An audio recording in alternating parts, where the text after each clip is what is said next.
कह रही है कि गलत हाथों में जा चुका है आंदोलन। क्या वो गलत हाथ आप लोगों के हैं? सरकार गलत हाथों में है।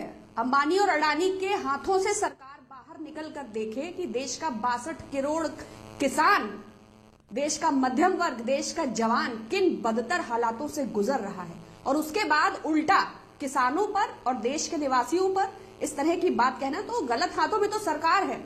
जैसे ही पूंजीपतियों के हाथ से माननीय प्रधानमंत्री जी निकलेंगे तो उन्हें एहसास होगा कि भारत की आत्मा किसान में है। सुश्री विश्वास जी, तो सरकार तो कह रही है कि आप लोग ने फिर अपने ही मैनिफेस्टो में इसी कानून को लाने की बात क्यों लिखी थी? आप लोगों ने डिबेट में, पार्लियामेंट में आपके प्रवक्ताओं ने, नेताओं ने क्यों इसके पक्ष में बातें कही थी, और अब आप इसका विरोध कर रही है? तो दरअसल दोहरी राजनीति आपकी है, सरकार यह कहती है। देखिए, ये बिल्कुल नहीं, ये सरकार के कुछ सरकारी भोंपू वाले जो चैनल हैं, जो पैसा देकर अपना टीआरपी चलाते हैं, जिन्हें एयर स्ट्राइक की भी खबर रहती है, जो 40 जवानों की मौत का जश्न मनाते हैं, तो क्या ये बात झूठ है क्या? सरकार के जो नुमाइंदे हैं वो इस तरह की बात कर रहे होंगे। एपीएमसी एक्ट की जो आप बात कर रहे हैं, मैनिफेस्टो में जो चीजें हैं वो उसको बिगाड़ कर प्रदर्शित किया जा रहा है, और इस सरकार के पास नकल करने की अकल नहीं है। हमारा तो जीएसटी भी था जो प्रधानमंत्री जी पानी पी पी कर कोस रहे थे, और जिसने अप्लाई किया और उसके बाद दुर्गति देखिए, क्या एमएसएमईज की, क्या असंगठित क्षेत्र की। तो अकल करने के लिए भी जिस बुद्धि की आवश्यकता होती है, वो नकल की अकल भी इस सरकार के पास नहीं है। ठीक है हीरो वाजपेयी जी, आप लोगों को नकल की अकल नहीं, आप किसान के विरोधी हैं।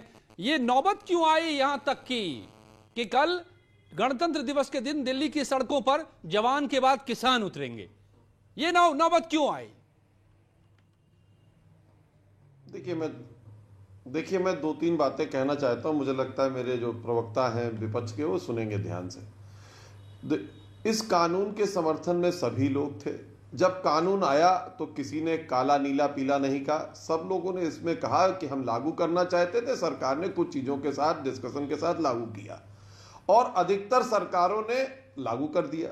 लेकिन उसके बाद जब ये किसान यहां आए तो ये दरअसल जो दल जिनके पास कोई मुद्दा नहीं रह गया, ना ही लोग रह गए थे, उन्होंने इस आंदोलन में घुसने की कोशिश की है। और देखिए धीरे धीरे वो चीजें सामने आने लगी है कि जो कल ट्रैक्टर रैली है उसमें सपा भी जाएगी, उसमें कांग्रेस भी जाएगी, उसमें और लोग भी रहेंगे। लेकिन इस देश के लोकतंत्र की एक खूबसूरती है कि सरकार और किसान के बीच में अगर वार्ता चल रही है और वार्ता नहीं अभी सफल हो पाई, तो जो रैली की परमिशन की, इस देश में सरकार और लोकतंत्र की खूबसूरती है। पुलिस प्रशासन ने कुछ चीजों के साथ तय रूट पर उन्हें परेड करने की इजाजत दे दी कि अगर आपको लगता है इसके करने से आपका कुछ भला होगा तो आप लोकतंत्र में है, सभी का है। और कोई भी सरकार इस देश में बिना किसानों के मत के नहीं चुनी जाती, और लगातार भारतीय जनता पार्टी पूरे देश में चुनाव जीत रही है। तो मुझे नहीं लगता कि ये दोनों दल नकार सकते हैं कि बिना किसानों के और किसानों के परिवार के वोटों के भारतीय जनता पार्टी विजय प्राप्त कर रही। जहां तक ये किसानों की बात करते हैं तो अभी 9 करोड़ किसानों के खाते में हमने 18,000 करोड़ रुपए दिया है। अगर 9 करोड़ लोग के परिवार जोड़ दिया जाए तो भी 50 करोड़ की संख्या रहा है।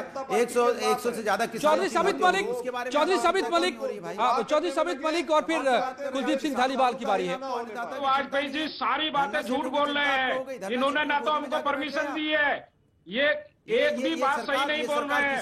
इन्होंने कोरोना काल में, रात के अंधेरे में, मजबूरी में क्या उनका किसानों का लाभ उठाते हुए आप सिर्फ बड़े लोगों की सरकार आप अपने सरकार का विरोध कर रहे हैं, उसको आप आतंकवादी, खालिस्तानी, पाकिस्तानी बता देते हैं, उसको चोर डकैत बता देते हैं। ये सिस्टम रह गया क्या इस देश के अंदर में? लोकतंत्र तरीके से कोई अगर इसके ऊपर नहीं सरकार के खिलाफ आवाज उठाएगा तो उसको आप आतंकवादी डिक्लेयर कर देंगे।